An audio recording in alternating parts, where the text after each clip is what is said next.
Traders welcome to the video.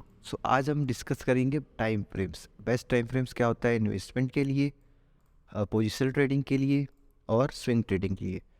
ठीक है traders, तो ज़्यादा टाइम वेस्ट नहीं करूँगा मैं और डायरेक्ट पॉइंट टू पॉइंट में बात करता हूँ, है ना। इन्वेस्टमेंट के लिए आपको हमेशा ट्रेडर्स को ना यही कन्फ्यूज़न रहता है कि टाइम फ्रेम क्या देखें, कि हाँ मेरे को लंबे टाइम मतलब लंबे टाइम पे इन्वेस्ट करना है तो मेरे को कौन सा टाइम फ्रेम चाहिए। स्विंग ट्रेडिंग के लिए मैं किस टाइम फ्रेम में चार्ट को देखूँ, किस टाइम में एनालिसिस करूँ, है ना। इंट्राडे के लिए क्या करूँ, तो इंट्राडे हम आज डिस्कस नहीं करेंगे, but swing trade, positional trade, investment के लिए आज हम डिस्कस करते हैं। और बेसिकली ना ट्रेडर्स, आप ये ध्यान रखना कि आप जो भी स्टॉक में इन्वेस्ट कर रहे हो लॉन्ग टाइम आपको करना है, मतलब लंबे टाइम के लिए करना है, तो आपको ना फंडामेंटली बेस्ट स्टॉक्स निकालने हैं। मतलब फंडामेंटली जो स्ट्रॉन्ग रहे, जिसका बिजनेस अच्छा है ना, उनको आपको निकालना है, मतलब, है ना। फंडामेंटली जो स्ट्रॉन्ग रहे, आगे चल के आपको लग रहा है कि हाँ 4 to 5 years में अच्छा प्रॉफिट देगा या फिर कमिंग 1 year में अच्छा प्रॉफिट देगा, है ना। तो ऐसे स्टॉक्स, फंडामेंटल स्टॉक आपको निकालना है इन्वेस्टमेंट के लिए। पोजिशनल ट्रेड के लिए, स्विंग ट्रेड के लिए ना क्या होता है, कम टाइम रहता है। स्विंग ट्रेडिंग के लिए आप 10 से 15 दिन होल्ड कर सकते हो, 1 महीना होल्ड कर सकते हो, 1.5 महीना होल्ड कर सकते हो, है ना। तो वो पोजिशनल ट्रेड हो जाता है ना। तो उसमें फिर आपको टाइम फ्रेम देखना है कौन सा, है ना। ये सब हम डिस्कस करेंगे। स्विंग ट्रेडिंग, इसमें लोगों का हमेशा कन्फ्यूजन रहता है कि स्विंग ट्रेडिंग के लिए क्या टाइम फ्रेम यूज़ करें। भाई कोई आपको ट्रेडर्स बताएगा भी नहीं, अच्छे से डिस्कस भी नहीं करते हैं कि हाँ क्या टाइम फ्रेम में आपको सूट करना चाहिए, क्योंकि सब, मैं ये चीज़ को मानता हूँ कि सेटअप के हिसाब से सबका अलग टाइम फ्रेम होता है, लेकिन बेसिक से अगर आपको स्टार्ट करना है ना, तो एटलीस्ट आपको ये तो पता होना चाहिए ना कि क्या टाइम फ्रेम में मैं सपोर्ट रेजिस्टेंस निकालूँ, है ना, उसको कैसे फॉलो करूँ, है ना। तो ये सब मैं बताऊँगा। स्विंग ट्रेडिंग क्या होता है, मतलब आपको क्या करना है, कम 1 दिन 2 दिन होल्ड करना है ना। 1 सप्ताह होल्ड करना है, 10 दिन 15 दिन होल्ड करना है ना। तो ये स्विंग ट्रेडिंग हो जाता है। पोजिशनल स्विंग एक तरह से मान के चलो सेम ही होता है ना। तो ये अलग अलग टर्म्स, टेक्निकल टर्म्स हैं जो जो हम यूज़ करते हैं, है ना। तो आप देखो, इन्वेस्टमेंट आपको करना है ना, तो कैसे करना है।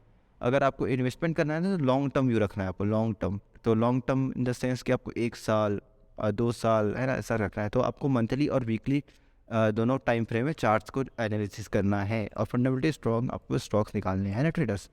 तो एकदम टाइम वेस्ट में नहीं करूँगा और आपको कुछ कुछ चार्ट्स दिखा देता हूँ, उसमें सपोर्ट रेजिस्टेंस कैसे ड्रॉ करोगे आप मंथली वीकली पे, है ना। तो जैसे कि मेरे पास ये खुला है, रिलायंस का चार्ट है, तो इसको देख लेते हैं। मंथली चार्ट इसका एक बार देख लेते हैं। तो मंथली चार्ट में आपको दिख रहा होगा कि रिवर्सल रिवर्सल दिख रहा होगा आपको, है ना। रिवर्सल दिख रहा होगा और आपको एक सपोर्ट दिख रहा होगा यहाँ पे। मंथली चार्ट में अगर रिलायंस को देखोगे ना, तो आपको एक सपोर्ट दिख रहा होगा। ये देखो, ये कम बेहतरीन सपोर्ट दिख रहा है आपको, है ना। पिछले बार यहाँ से ब्रेकआउट हुआ था, रेजिस्टेंस फेस किया था, मार्केट थोड़ा नीचे आया, ब्रेकआउट दिया, फिर सपोर्ट लिया, फिर ऊपर गया, फिर यहाँ पे रेजिस्टेंस बनाया, है ना। ये रेजिस्टेंस बनाया देखो। तो अभी 2700 का जो है, 2780 2800 का ये रेजिस्टेंस, मतलब अब रिलायंस का है ना। अभी एकदम सपोर्ट लेवल से उठा है, जस्ट सपोर्ट लेवल से उठा है। मार्च लेवल में थोड़ा सेलिंग आया था, कुछ नेगेटिव न्यूज़ भी थे, है ना। ये सब न्यूज़ चलते रहता है। फिर आपको एक ट्रेंड लाइन भी एक दिख रहा होगा आपको, है ना। मतलब एक ट्रेंड लाइन भी आपको ये दिख रहा होगा, है ना। ये आपको एक ट्रेंड लाइन दिख रहा होगा, है ना। तो अपने ट्रेंड लाइन के ही सपोर्ट में है अभी देखो। तो बड़े टाइम फ्रेम में देखने का यही फ़ायदा होता है आपको, मतलब आपको ना ट्रेड्स मिल जाते हैं। आप देखो, इन्वेस्टमेंट के लिए हम देख रहे थे इसको, मंथली चार्ट को, है ना। तो हमने क्या पाया कि हाँ यहाँ तो एक बहुत अच्छा सपोर्ट है। फिर सेम चार्ट को ना, मतलब जो भी आपने ड्रॉ किया ना, उसको रहने दो आप, फिर वीकली टाइम फ्रेम में आप वो कर लो, शिफ्ट कर लो। अब वीकली टाइम फ्रेम क्या होता है ना, वीकली टाइम फ्रेम में आपको इन्वेस्टमेंट के लिए भी स्टॉक्स मिल जाते हैं और पोजिशनल के लिए भी मिल जाते हैं, है ना।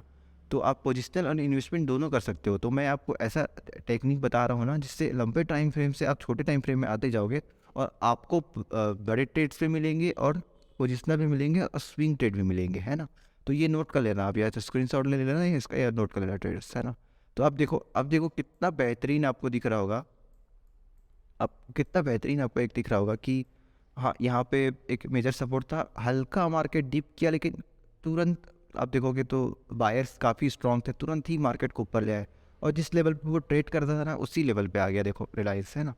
तो आप देख सकते हो कि, आप खुद देख सकते हो कि, है ना, कि ये चार्ट कैसा है। आप खुद देख सकते हो, ये वीकली टाइम फ्रेम है ना। आप खुद देख सकते हो कितना, मतलब बड़े टाइम फ्रेम में कितना क्लियर व्यू हो जाता है कि मार्केट कहाँ जाने वाला है, कहाँ से आया है ना, कैसा परफॉर्म करने वाला है। अभी आपको कंटिन्यूसली दिख रहा होगा। और आप देखा, ये निफ्टी 18,000 क्रॉस कर चुका है, है ना। निफ्टी आपका 18,000 क्रॉस कर चुका है, तो मार्केट इज़ सुपर बुलिश, है ना, मार्केट इज़ सुपर बुलिश।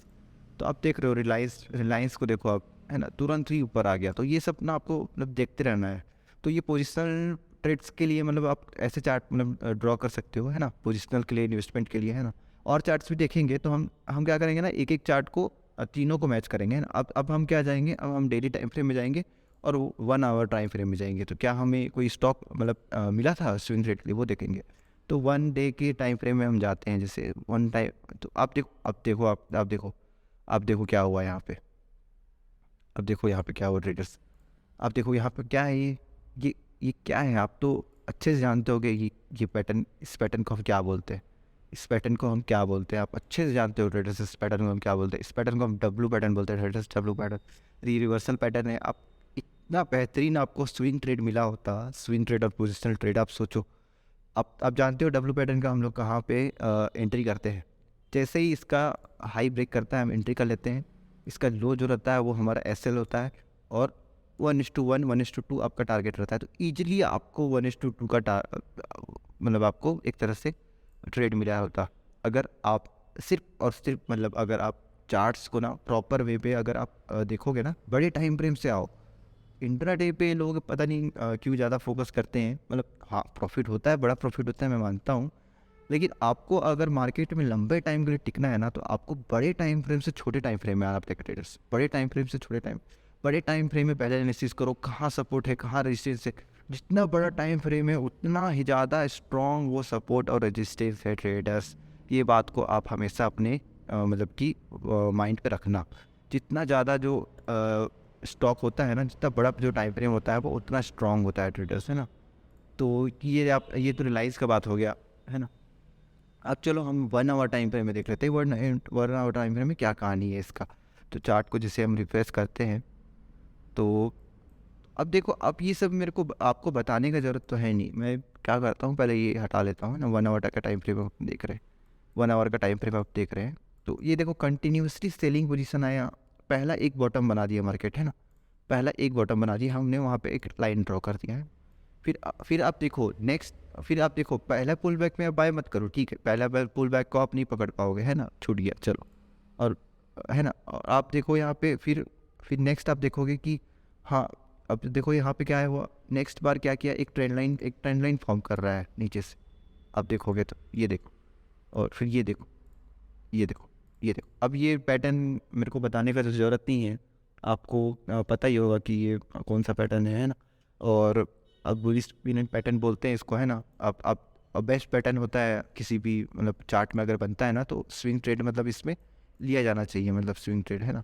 और उसके बाद देखो मार्केट कंटिन्यूसली अप गया है, तो ये स्विंग ट्रेड आप नहीं कर सकते इसे, बताओ। पोजिशन स्विंग ट्रेड आप नहीं कर सकते हो। मतलब कितना सिंपल है ट्रेडर्स, कितना सिंपल है, आप देखो, खुद ही देखो। मैं चलो मानता हूँ गैप अप हुआ था, मानता हूँ गैप अप हुआ था।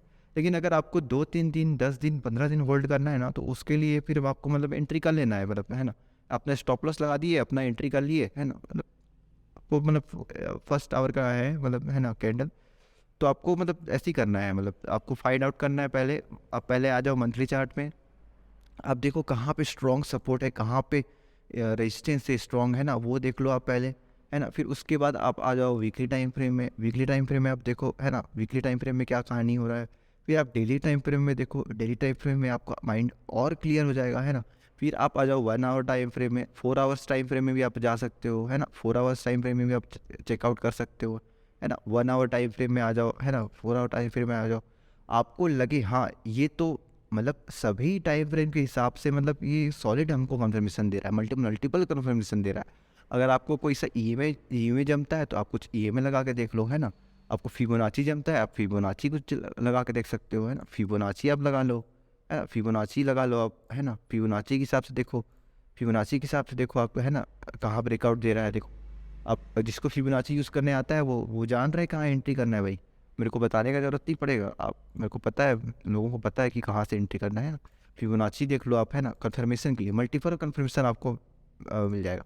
तो ये कब तभी पॉसिबल है ना ट्रेडर, जब आप बड़े टाइम फ्रेम से छोटे टाइम फ्रेम में आओगे, ये तभी पॉसिबल है।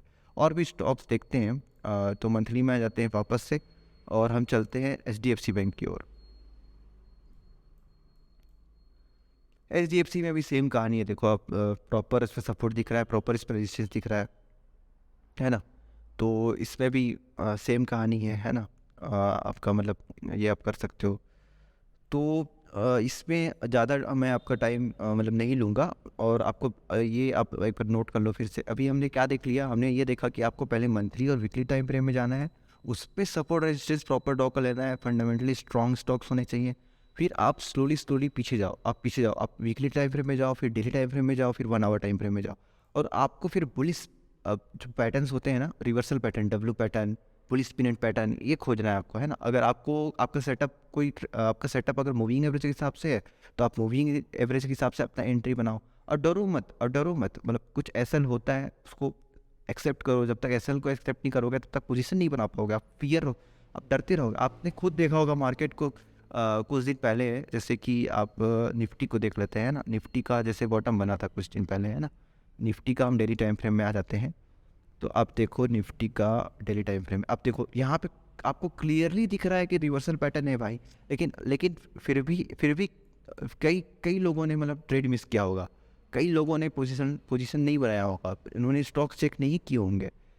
आप लोग डर जाते हैं, लोगों को डरना नहीं है। ये देखो डबल बॉटम बनाया है। इसका मतलब क्या है कि अब जो सेलर्स हैं वो वीक हो रहे हैं, अब जो बायर्स हैं वो स्ट्रांग हो रहे हैं। ये डिमांड जोन हो गया है, डिमांड जोन। यहाँ से लोग बाय करना स्टार्ट करेंगे, है ना। तभी रिवर्सल पैटर्न बनता है ना। और जब परफेक्ट ब्रेकआउट होता है, देखो परफेक्ट और गैप अप हुआ, इसका मतलब क्या है, सेलर क्या है। अब देखो गैप अप हुआ और ग्रीन कैंडल बन गया। अब क्या सेलर इसमें आप सोच रहे हो कि दोबारा कोई यहाँ सेल करेगा? जिन्होंने प्रॉफिट कमाना था उन्होंने कमा लिया। अब वो जिनका पोजीशन होगा वो लोग बुक करते जाएंगे, है ना। और जो बाय करेंगे वो एक्सट्रीमली मतलब प्रेशर से बाय करेंगे, मतलब, है ना। तो ये आपको समझना पड़ेगा मार्केट का साइकोलॉजी, है ना। तो ये बड़े टाइम फ्रेम में ही आपको समझ में आएगा, है ना। तो इन्वेस्टमेंट करना है आपको मंथली वीकली टाइम फ्रेम में देखना है कि हाँ कहाँ पे सपोर्ट है, कहाँ पे रेजिस्टेंस है, क्या ब्रेकआउट देने वाला है, क्या सपोर्ट ले रहा है ना, क्या रिवर्सल पैटर्न बन रहा है। तब मैं इन्वेस्टमेंट के लिए जाऊँगा, है ना। फिर मैं थोड़े कम टाइम फ्रेम में आ जाऊँगा, वीकली और डेली टाइम फ्रेम में देखूँगा हाँ यहाँ कुछ रिवर्सल पैटर्न बन रहा है, क्या बुलिश पैटर्न बन रहा है, डब्ल्यू पैटर्न बन रहा है, या फिर कोई भी आपको जो भी बुलिश पैटर्न होता है, जैसे फॉलिंग वेज होता है, या फिर कोई भी आपको अगर लग रहा है कि हाँ यहाँ पर से मतलब कोई पैटर्न बना रहा है तो मैं यहाँ से ट्रेड ले सकता हूँ, तो ये पोजिशनल के लिए हो जाएगा, है ना। फिर और छोटे टाइम फ्रेम में आ जाओ, डेली और 1 आवर में आ जाओ। अगर आपको हाँ लगता है कि 2-3 दिन होल्ड करना है या 10 दिन होल्ड करना है, सप्ताह भर होल्ड करना है, तो है ना, तो उसके हिसाब से आप उठा लो, है ना। कई लोग क्या करते हैं, मंथ जो स्टॉक्स के जो ऑप्शंस होते हैं ना उनमें ट्रेड करते हैं, फ्यूचर्स में ट्रेड करते हैं, है ना। तो आपको क्या लगता है वो 15 मिनट और 10 मिनट में चार्ट देख के ट्रेड करते हैं? नहीं, वो बड़े टाइम फ्रेम से ही स्टार्ट करते हैं। तो आपको क्या करना है ना, बड़े टाइम फ्रेम में पहले पैसा बनाने सीख जाओ आप। बड़े टाइम फ्रेम में अगर आप पैसा बनाने सीख गए ना, तो छोटे टाइम फ्रेम में फिर आप पैसा बना लोगे। लेकिन छोटे से बड़े में आप नहीं जा पाओगे। छोटे में क्या होता है ना, वॉलेटिलिटी काफ़ी होता है, एसएल काफ़ी हंट होता है ना। लोगों का पैसा लूज़ हो जाता है, फिर कॉन्फिडेंस गिर जाता है। नहीं, बड़े टाइम फ्रेम में आओ, 10 क्वान्टिटी लो, 20 क्वान्टिटी लो, होल्ड करो, 2 दिन होल्ड करो, 3 दिन होल्ड करो, 4 दिन होल्ड करो भाई, 10 दिन होल्ड करके देखो तो क्या प्रॉफिट दे रहा है ना। क्या एसएल हिट हो रहा है, मतलब आपको कॉन्फिडेंस अपने आप बिल्ड हो जाए।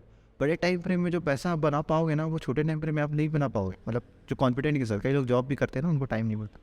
तो ये ट्रेडर्स, ये बेसिक ना इन्फॉर्मेशन एक तरह से कमेंट्री हो गया, मतलब एनालिसिस की जगह कमेंट्री हो गया। लेकिन मेरे को लगता है ये वीडियो काफ़ी लोगों को समझ में आया होगा कि टाइम फ्रेम हाँ कैसे देखा जाता है। बड़े टाइम फ्रेम से छोटे टाइम फ्रेम में जाना है, इन्वेस्टमेंट करना है तो मंथली वीकली टाइम फ्रेम देखना है, पोजिशनल करना है तो वीकली डेली टाइम फ्रेम देखना है, स्विंग करना है तो डेली और 1 आवर टाइम फ्रेम करना है। और अगर आपको और एग्जांपल सही ना ट्रेडर्स, तो मुझे कमेंट करके बताओ कि हाँ मुझे और एग्जांपल्स दो सर, मुझे और एक्सप्लेन करो, तो मैं ना और प्रॉपर मतलब बनाऊँगा। देखो अभी देखो एक्सिस बैंक का देखो चार्ट, देखो डेली टाइम फ्रेम है एक्सिस बैंक, ये देख रहे हो डेली टाइम फ्रेम है एक्सिस बैंक। तो ये नेगेटिव दिख रहा है। देखो यहाँ पर से क्या हुआ, एक ट्रेंड लाइन जा रहा था, है ना, एक ट्रेंड लाइन जा रहा था, इसका ब्रेकआउट हो गया है जस्ट अभी। देखो एक्सिस बैंक पता नहीं, बाकी सब बैंक्स बुलिश दिख रहे थे, एक्सिस बैंक अभी अब अचानक से देखा तो नेगेटिव दिख रहा है। ये रेजिस्टेंस वहाँ पे इसका, है ना। तो आने वाले डेज इसमें बता देगा क्या होने वाला है। मंथली टाइम फ्रेम में एक बार देख लेते हैं मंथली में क्या कर रहा है। मंथली में तो ये सपोर्ट लेने का ही कोशिश कर रहा है। देखो ये इसके यही फ़ायदा होता है, देखो यही फ़ायदा होता है ट्रेडर। अगर बड़े टाइम में देखोगे ना तो आप यही फ़ायदा होता है। देखो ये सपोर्ट बना हुआ है इसका, है ना। और हम अब लोग क्या करते हैं, एग्रेसिव सेल कर देते हैं, है ना। नहीं भाई देख लो, देख लो भाई एक बार कहाँ पर सपोर्ट है, कहाँ पर रेजिस्टेंस, एक बार देख लो चार्ट का, है ना। तो उसके हिसाब से करना है, ऐसे अंधाधुन आपको सेलिंग नहीं करना है ना। तो वो देखो मंथली टाइम फ्रेम में आया तब मेरे को क्लियर हुआ ना कि यहाँ पे क्या कर सकता है। यहाँ पे ऐसा लग रहा है कि हाँ यहाँ पे कुछ दिन टाइम पास कर सकता है, फिर या तो ऊपर या तो ब्रेक डाउन देगा, है ना। लेकिन स्ट्रॉन्ग सपोर्ट पास है, देख रहे हो आप, है ना। अब स्ट्रॉन्ग सपोर्ट पे रहता है तो फिर आपको क्या करना है वो पता रहता है लोगों को, है ना। फिर वीकली टाइम फ्रेम में देख लो क्या कर रहा है, देखो देखो वीकली टाइम फ्रेम में क्या कर रहा है। ऐसा लग रहा है कि हाँ कुछ दिन यहाँ पे टाइम टाइम स्पेंड कर सकता है, जो काफ़ी ज़्यादा स्ट्रॉन्ग इसका जो रेजिस्टेंस हुआ करता था ना वहीं पे ये सपोर्ट ले रहा है ना। तो ये अब डेली टाइम फ्रेम में देख लो क्या कर रहा है ना। डेली टाइम फ्रेम में देखो, है ना, साइडवेज हुआ पड़ा है, यहाँ से बाइंग आ रहा है, यहाँ से सेलिंग आ रहा है। ये ये डिमांड जोन बना हुआ है, ये सप्लाई जोन बना हुआ है ना। तो ये सब ना आपको बड़े टाइम फ्रेम में ही क्लियर होगा ट्रेड्स, और आपको अभी अभी चार्ट्स ना पूरा क्लियर समझ में आ रहा होगा कि हाँ ऐसे चार्ट्स को देखते हैं, ऐसे सपोर्ट रेजिस्टेंस देखते हैं, है ना। और सिंपल ही है ट्रेडिंग, कोई डिफिकल्ट काम नहीं है ट्रेडिंग, सिंपल है ना ट्रेडर्स। एसबीआई को देखो आप, है ना, एसबीआई का मंथली चार्ट देखते हैं एक बार क्या था उसमें, है ना। ये तो काफ़ी बुलिश हो चुका था यार, काफ़ी बुलिश था, मतलब ये भी अपने सपोर्ट से ही मतलब एक तरह से बाउंस बैक किया। फिर अब तो वीकली टाइम फ्रेम देख लो, है ना। वीकली टाइम फ्रेम में भी इसका काफ़ी स्ट्रॉन्ग, मतलब एक तरह से बोल सकते हैं काफ़ी ज़्यादा स्ट्रॉन्ग इसका एक सपोर्ट था, मतलब यहाँ पे। तो उसको उसको ब्रेकआउट, उसको मतलब कि रिस्पेक्ट किया है, मतलब, है ना, बायर्स। जो 500 का लेवल था इसका, राउंड लेवल भी था, है ना। तो ये ना आपको वीकली टाइम फ्रेम में ही समझ में आता है। देखो ये क्या है बताओ, ये सबको पता है ये क्या है ना। मतलब एक तरह से इसको बुली सलामी बोल सकते हैं, है ना, बुली सलामी पैटर्न था। अब इसको देखो, अब डेली चार्ट में आओगे, डेली में आओगे तो आपको आपको अपने आप दिख जाता है जी, अपने आप दिख जाता है कि हाँ यहाँ पर सर रिवर्सल रिवर्सल पैटर्न बना रहा है ये, है ना। अब 1 आवर टाइम फ्रेम में आओ, है ना। तो ऐसे ऐसे करके ना आपको बड़े टाइम फ्रेम से छोटे टाइम फ्रेम में आना है। देखो यहाँ डब्ल्यू पैटर्न दिख रहा है। अब बताओ यहाँ स्विंग ट्रेड नहीं लोगे क्या, यहाँ क्यों नहीं स्विंग ट्रेड लोगे भाई, यहाँ क्यों स्विंग ट्रेड नहीं लोगे। डब्ल्यू पैटर्न बन रहा है, क्लियर दिख रहा है कि हाँ निफ्टी भी स्ट्रॉन्ग है, बैंक निफ्टी भी स्ट्रॉन्ग है, तो मैं क्यों ट्रेड नहीं लोगे, हाँ क्यों ट्रेड नहीं लोगे आप इसमें स्विंग ट्रेड। मैंने तो लिया था, मैंने कहीं यहीं कहीं बाई किया था, मैंने कल ही यहाँ पे कहीं पे पोजीशन बुक किया है। तो मैंने ठीक ठाक इसमें कमाया, अच्छा क्वांटिटी था। तो वही ट्रेडर्स मैं बता रहा हूँ कि आपको मतलब स्टॉक्स अपने आप दिख जाएंगे, बड़े टाइम फ्रेम में आओगे ना तो आपके अपने आप दिख जाएंगे। और इतने ज़्यादा आप उसमें कैप्चर कर सकते हो ना, एसएल छोटा रहेगा और कैप्चर आप काफ़ी ज़्यादा कर सकते हो, क्योंकि आपको आपको आपको एक तरह से ना स्टॉप लॉस ट्रेल करने का मौका मिलता है। देखो आपने कहीं यहीं यहाँ पोजीशन बनाया रहता, मार्केट यहाँ चला गया आप यहाँ एसएल लगा दो, यहाँ चला गया मार्केट आप यहाँ एसएल लगा दो, मार्केट यहाँ चला गया आप यहाँ ट्रेलिंग एसएल लगा दो, मार्केट यहाँ चला गया आप यहाँ ट्रेलिंग एसएल लगा दो, मार्केट यहाँ चला गया आप यहाँ ट्रेलिंग एसएल लगा दो, है ना। अब ट्रेलिंग एसएल हिट करने दो ना भाई, क्यों क्यों निकालोगे आप पोजीशन, आप ट्रेल करते जाओ, ट्रेल करते जाओ, ट्रेलिंग एसएल हिट हुआ निकल जाओ मार्केट से, है ना। आपको मतलब सीखना पड़ेगा ये सब ट्रेडर्स, है ना। मतलब आपको बड़े टाइम फ्रेम से ही आना है छोटे टाइम फ्रेम में। तो ये काफ़ी ज़्यादा लेक्चर मैंने दे दिया है ना। और ये आप नोट कर लो ट्रेडर्स, है ना, ये नोट कर लो और प्रैक्टिस करो, चार्ट पे प्रैक्टिस करो, है ना। प्रैक्टिस करो, कुछ कुछ अमाउंट से करो आप। ब्रोकरेज से लोग ना 5-10 क्वांटिटी लेने से भी डरते हैं, बोलते हैं कि ब्रोकरेज दे रहा पता भाई। तो क्या हुआ, उससे प्रैक्टिस होगा ना आपका। 5 स्टॉक को ही होल्ड कर लो भाई, 40 क्वांटिटी 50 क्वांटिटी होल्ड कर लो, 10 दिन 15 दिन आपको अपने आप प्रैक्टिस होने लगेगा, है ना। तो छोटे क्वांटिटी से ही स्टार्ट करना अगर न्यू ट्रेडर्स हो। और जाहिर सा बात है अगर एक्सपीरियंसड हो गए तो आप वीडियो देखोगे ही नहीं, है ना। एक्सपीरियंस वाले जो जानते हैं मैं जो बता रहा हूँ समझा रहा हूँ, है ना, वो जानते हैं कि हाँ बड़े टाइम फ्रेम से ही पैसा अच्छा बनता है। फिर बड़े टाइम फ्रेम में जब प्रैक्टिस हो जाता है तो छोटे टाइम फ्रेम में फिर आते हैं लोग इंट्राडे करने, है ना। तो अगर आपको इंट्राडे के लिए चाहिए टाइम फ्रेम में कैसे स्टॉक एनालिसिस किया जाता है, कैसे सपोर्ट रेजिस्टेंस ड्रॉ किया जाता है, सपोर्ट जो होता है सप्लाई डिमांड जोन कैसे ड्रॉ करते हैं इंट्राडे में। तो अगर आपको वीडियो चाहिए, आपको मोर एनालिसिस चाहिए करंट स्टॉक्स में स्विंग ट्रेड के लिए, पोजिशन स्टॉक्स के लिए, तो आप ना इस वीडियो में कमेंट करके मुझे बता सकते हो। और अपने दोस्तों के साथ शेयर करो यार ट्रेडर्स, मतलब क्योंकि ये काफ़ी ज़्यादा मैंने अच्छा नॉलेज दिया है। होपफुली ये आपके काम है, आपके ट्रेडिंग को मतलब सुधारे निखारे, है ना ट्रेडर्स। तो ज़रूर मेरे वीडियो को कमेंट करके बताना कैसा लगा और क्या इम्प्रूवमेंट मैं ला सकता हूँ इस वीडियो में, क्या एग्जांपल और देना है, स्टॉक्स एनालिसिस करना है, तो वो सब का मुझे कमेंट करके बताओ, है ना। और आप मेरे को ना मतलब ये चैनल को सब्सक्राइब करो ट्रेडर्स। मैं हर वीक ना एक लर्निंग वीडियो डाला करूँगा और मैं कोशिश करूँगा कि इंट्राडे स्टॉक्स भी दूँ, स्विंग ट्रेड्स भी दूँ। तो आप ज़रूर सब्सक्राइब कर लेना चैनल को। स्विंग ट्रेड के लिए मैं 1-2 दिन में एक वीडियो डालने वाला हूँ ट्रेडर्स, है ना। तो thank you for watching this video traders and hope you make good progress. Thank you.